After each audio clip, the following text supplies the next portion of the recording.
ಏನಾಗಿದೆ ಸರ್ ರಾತ್ರಿ ತಾವೇನ್ ನೋಡಿದ್ರಿ ಅದನ್ನ ಹೇಳಿ. ನಾವು ಮೊನ್ನೆ ರಾತ್ರಿ ಸಹ ಜೋರಾಗಿ ಕಿರ್ಚ್ಕತ್ತಿರೋ ಶಿವಮ್ಮನ ಮನೇಲಿ. ಅವಾಗ ನಾವು ಅಲ್ಲಿ ಹೋದಾಗ ಈರತ್ತಯ್ಯ ಅಂತ ಈರಣ್ಣ ಅವನು ಕೆಳಗಡೆ ಒಂದು ಕತ್ತು ಸುತ್ಕೊಬಿಟ್ಟಿತ್ತು ಸೀರೆ ಕೆಳಗಡೆ ಕೂತಿದ್ದ ನಾವು ಹೋಗುವಾಗ. ಆಮೇಲೆ ನೋಡ್ಬಿಟ್ಟು ಆ ಬಾಡಿನ ಕೆಳಗಡೆ ಬಿಸಿದಾಗ ಸೂಲು ಹೊರಟಾಗಿತ್ತು.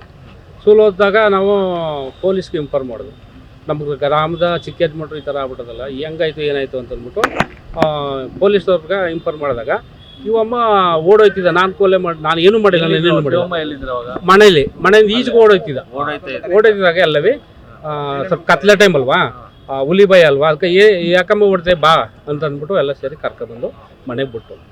ಆವಾಗ ಯಾಕೆ ಹಿಂಗಾಯ್ತು, ಗಂಡನ್ನ ಏನಾರ ನೀನು ಗಲಾಟೆ ಮಾಡಿದ್ದ, ನಿನ್ನ ಮೇಲೆ ಗಲಾಟೆ ಮಾಡಿದ್ನ, ಯಾಕೆ ಈ ಥರ ಆಯಿತು ಅಂತ ಕೇಳಿದಾಗ ನಾನು ಏನೂ ಮಾಡಿಲ್ಲ ಅಂತ ಅಂದ್ಬಿಟ್ಟು ವಾದ ಮಾಡ್ತಿದ್ದ. ಆಮೇಲೆ ಪೊಲೀಸ್ನವ್ರು ಬತ್ತಲಿಯ ಪೊಲೀಸ್ನವ್ರು ಎಂಕ್ವೈರಿ ಮಾಡ್ಕೊಂಡು ಸ್ವಲ್ಪ ವಿಡಿಯೋ ಎಲ್ಲ ಮಾಡ್ತಿದ್ದಾಗ ಅವರು ಎಂಕ್ವೈರಿ ಮಾಡಿದಾಗ ಹೇಳ್ದು, ನಾನು ಅನೈತಿಕ ಸಂಬಂಧ ಇಟ್ಕೊಂಡಿದ್ವಿ, ಫೋನ್ ಮಾತಾಡ್ತೀವಿ. ಆವಾಗ ನಮ್ಮ ಯಜಮಾನ್ರು ಈಚೆಗೆ ಬರ್ಬೇಡ, ನೀನು ಒಳಗೆ ಬಾ, ಫೋನ್ ಯಾರ ಜೊತೆಗೆ ಮಾತಾಡ್ತೀನಿ ಅಂತ ಕೇಳಿದಾಗ ಅವ್ರಿಗೂ ನನಗೂ ಗಲಾಟೆ ಆಯಿತು, ನಾನೇನೂ ಮಾಡಿಲ್ಲ ಅಂತ ಆವಾಗಲೂ. ಆಮೇಲೆ ಪೊಲೀಸ್ನವರು ಕೇಳಿದಾಗ ವಿಡಿಯೋ ಮಾಡ್ತಿದ್ದಾಗ ನಾನು ಅನೈತಿಕವಾಗಿ ಕೋಟೆ ಕಡೆ ಹುಡುಗನ್ನ, ಬಲರಾಮನ ಹುಡುಗನ್ನ ಅವ ನನಗೆ ಟಾರ್ಚರ್ ಕೊಡ್ತೀನ, ಏನಕ್ಕಮ್ಮ ಟಾರ್ಚರ್ ಕೊಡ್ತಿದ್ದು ಕೇಳಿದ್ರು. ಅವ್ರಿಗೊಂದು 15 ದಿನದ ಟಾರ್ಚರ್ ಕೊಡ್ತೀನ, 13 ದಿನದ ಒಳಗೆ ನೀನು ನನ್ನ ಹತ್ರ ಬರಲಿಲ್ಲ ಅಂತಂದ್ರೆ ನಾನೇನಾರ ಮಾಡ್ಕೊತೀನಿ ಅಂತಂದು, ಇಲ್ಲ ಅಂದ್ರೆ ನಿನ್ಗೆ ಏನಾರ ಮಾಡ್ತೀನಿ ಅಂತಂದ್ಬಿಟ್ಟು ಹೇಳಿದ್ರು. ಆವಾಗ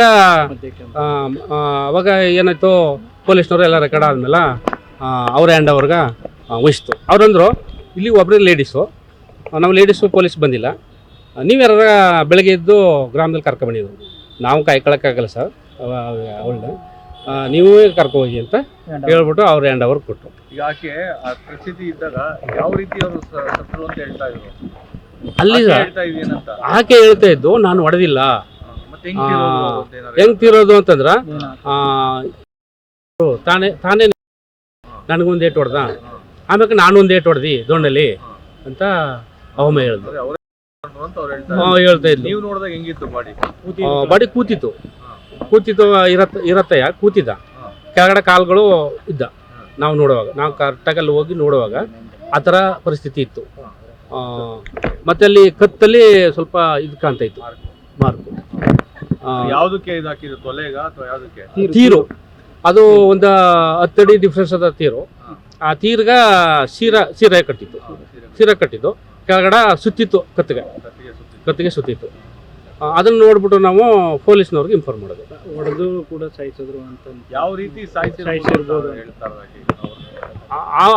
ಆ ವ್ಯಕ್ತಿ ಅವಮ್ಮ ಹೇಳೋ ಪ್ರಕಾರ ನನಗೆ ಒಂದು ಚಿಕ್ಕ ಕೋಲಲ್ಲಿ ಹೊಡೆದ, ನಾನು ಅದು ಒಂದು ದೊಡ್ಡ ಕೋಲಲ್ಲಿ ಅದು ಪಟ್ಟಿತ್ತು, ದಪ್ಪ ಇತ್ತು. ಅದರಲ್ಲೇ ನಾನು ಬೆನ್ನು ಹೊಡೆದು, ತಲೆ ಎಲ್ಲಿಗೂ ಹೊಡೆದಿಲ್ಲ, ಬೆನ್ನು ಹೊಡೆದು. ಆವಾಗ ಮಾತ್ರ ಸ್ವಲ್ಪ ಜ್ಞಾನ ತಪ್ಪಿ ಬಿದ್ದೋದ ಅಂತ ಅವಮ್ಮ ಹೇಳ್ತಿತ್ತು. ಅದನ್ನ ನಾವು ಕೇಳೋದು, ಬೆನ್ನು ಕತ್ತಿಗೆ ಸೀರೆ ಸುತ್ತಿತ್ತು ಸರ್. ನಾವು ಹೋಗುವಾಗ ಸೀರೆ ಸುತ್ತಾಗೆ ಇತ್ತು, ಬಟ್ ಇಲ್ಲಿ ಸ್ವಲ್ಪ ಇದಿತ್ತು ಮಾರ್ಕು. ಅವಳು ಸೀರೆ ಸುತ್ತಿರೋದು ನಾವು ನೋಡಿಲ್ಲ, ಸುತ್ತಿರೋ ರೀತಿ ಇತ್ತು. ನಾವು ನೋಡುವಾಗ ಸುತ್ತಿರೋ ರೀತಿ ಇತ್ತು.